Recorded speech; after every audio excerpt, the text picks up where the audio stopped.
hope you all are well. This is Vidisha. Welcome and welcome back to my YouTube channel. It's Vidisha. তো তোমরা তো আগের ভিডিওতে দেখলেই আমি গেছিলাম কলেজের একটা প্রোগ্রামে। তার ঠিক নেক্সট ডেতে এই কলেজে একটা কনসার্টের আয়োজন করা হয়েছিল, যাতে খান্দ্রার লোকাল একটা ব্যান্ড ছিল, প্লাস আজকে আসছে 2016 এর সারেগামাপা 7 ফাইনালিস্টের মধ্যে একজন সেনজ্যোতি দাস। সেজন্য আমি তো বেশ এক্সাইটেড।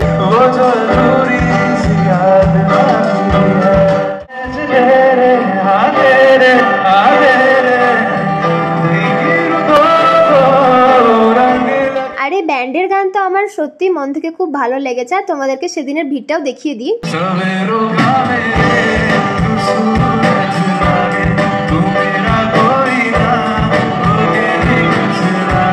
আর এখন তো আমরা সবাই মিলে একসাথে বসে গান এনজয় করছি। আর এই ব্যান্ডের দুজন সিঙ্গার ছিল, একজনকে তো তোমাদেরকে দেখিয়ে দিলাম, আরেকজনকে তোমাদেরকে দেখিয়ে দিই।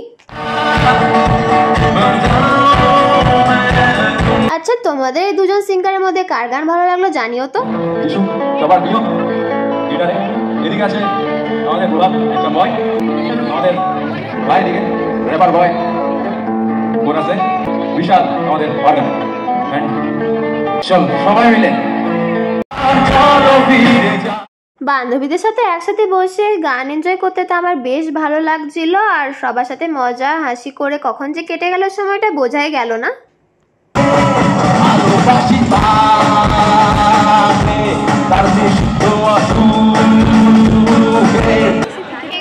আমরা চলে এসেছি এখন প্রোগ্রামে। করে দাও, প্লিজ সাবস্ক্রাইব মাই চ্যানেল। একদম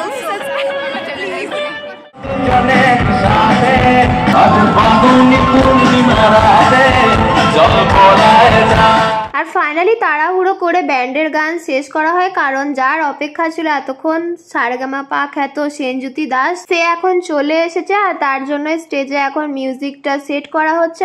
আর তোমাদেরকে তো দুপুর দিকের ভিড়টা দেখিয়ে দিয়েছি, এখন চলো সন্ধ্যের দিকের ভিড়টা তোমাদেরকে দেখিয়ে দিয়ে। শীতের রাতে কিন্তু সবাই কনসার্টের গান শুনতে চলে এসছে, আর ফাইনালি সেই সময়ের অবসান ঘটলো। কিন্তু পার্সোনালি আমাদের কারোরই সেনজ্যোতি দাসের গান তেমন পছন্দ হয়নি। আর তোমাদের সেনজ্যোতি দাসের গান কেমন লাগে অবশ্যই জানিও কমেন্টে। Thanks for watching cuties. তোমাদের এই ভিডিওটি ভালো লাগলে অবশ্যই আমার চ্যানেলটাকে সাবস্ক্রাইব করে দিও, লাইক কমেন্ট শেয়ার করে দিও, আর তোমাদের সাথে দেখা হচ্ছে নেক্সট ভিডিওতে। টাটা।